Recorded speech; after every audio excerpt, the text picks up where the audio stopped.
د خوږ نبی صلی الله علیه و آله وسلم ارشاد مبارک ته چې تاسو خپل محفلونه په ما په درود پاک ویلو خسته کوئ.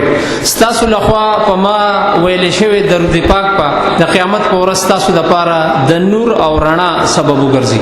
درود شریف وایي. اللهم صل علی سیدنا و مولانا محمد وعلى آل سیدنا و مولانا محمد وبارک وسلم وصلی علیه. او اوس خاص کوم مختصر د یو نعت شریف لپاره نعت خان اقرار احمد او د ملګری محمد حارث ته. أعوذ بالله من الشيطان الرجيم. بسم الله